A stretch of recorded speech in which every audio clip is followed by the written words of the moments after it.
This video is going to show you how to make a clay slab container.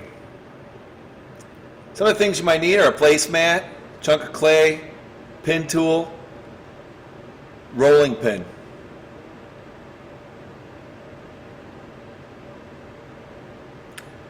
These wooden slats can help you roll some slabs, although they're not necessary. I like to start out first by creating the sides of my box out of paper.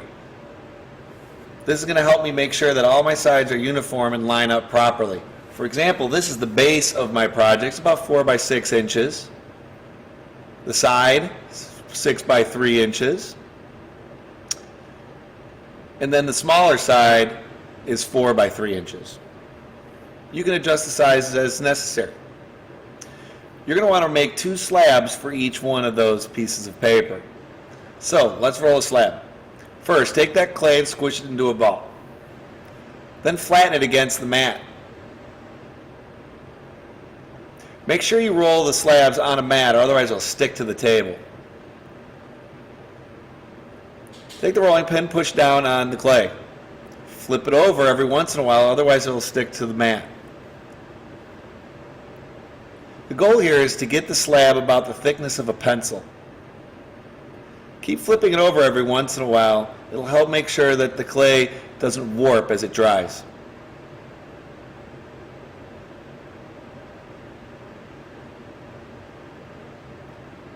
You got to make sure you roll the slab big enough for one of your paper tiles to fit on there. Now you can put the slats next to the clay, and that will help make sure it's nice and consistent. But I find the slats a little bit thick, so after using them I like to roll the clay a little bit thinner.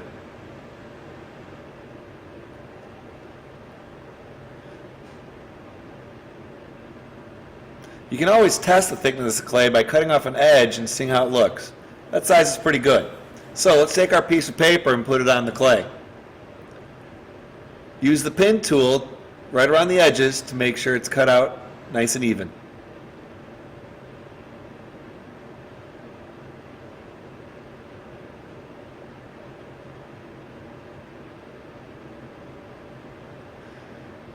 Ball up the excess clay. You can use it for another slab. There we have the base of our box. Now, I've already pre-made a bunch of these slabs, and let me show you a little trick. When stacking these, you want to make sure that you put some paper towel between each slab. That way they won't stick to each other. So grab lots of little pieces of paper. You can see one piece of paper between each slab. The paper will also help the slabs dry out a little bit, which will help during the construction phase. So let's start building the box. But before we do, I like to put my name on the bottom of the box. So I'm going to write my name. Another nice thing you can do is write the year, so you'll always know when you created it.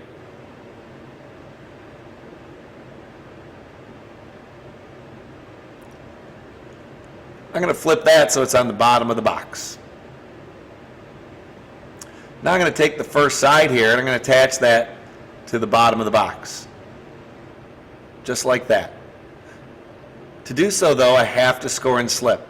If you do not do the scoring and slipping process, your project will fall apart. Before building the box, you may want to decorate it by drawing into the sides or scoring and slipping and adding little pieces of clay on in some kind of decoration. That's up to you. Make it cool.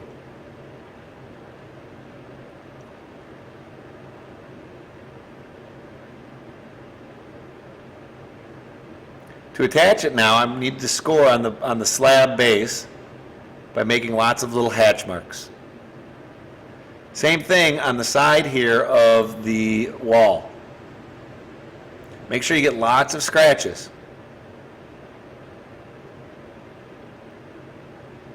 Then take some water and rub it onto those scratches.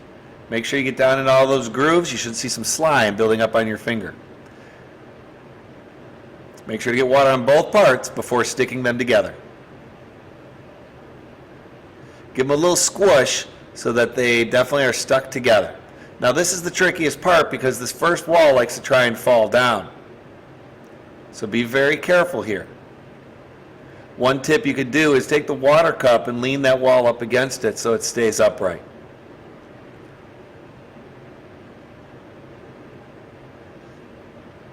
You repeat this process over and over for each side of the box. But on this one, I have to score and slip the side and the bottom.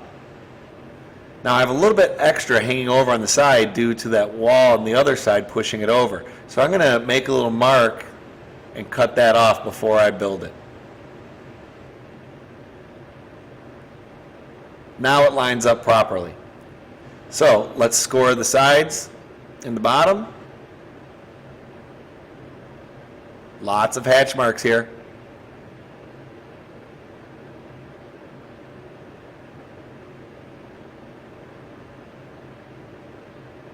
Score the piece that you're adding on.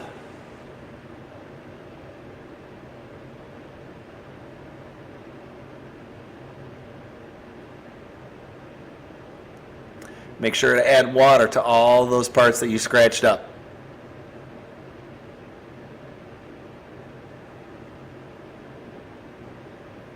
And now you can squish it together.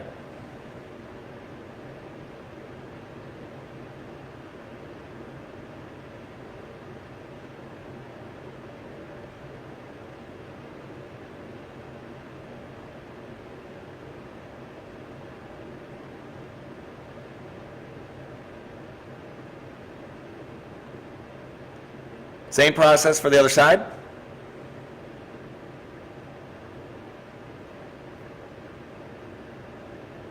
Just make sure you score and slip.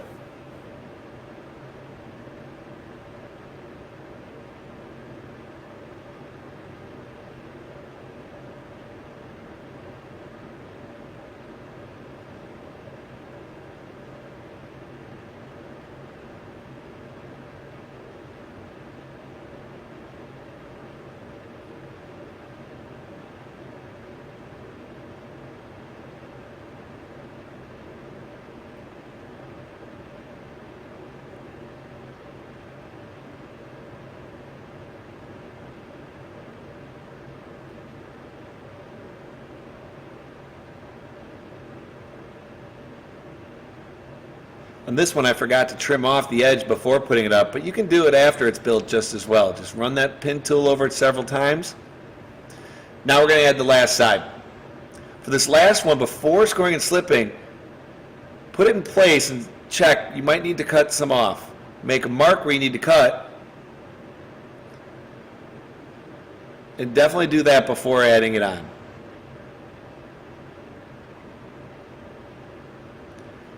For this last wall, you're going to need to score and slip 3 sides.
At this point, you've built an open box.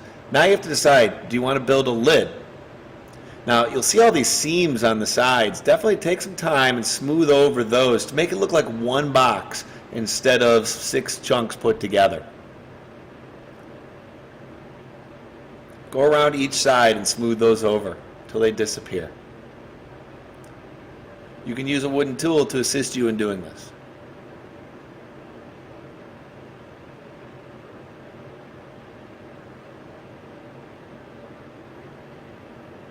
Now, the lid. There's several ways we can do a lid. You can't just put a slab on top it'll end up just sliding right off. There'll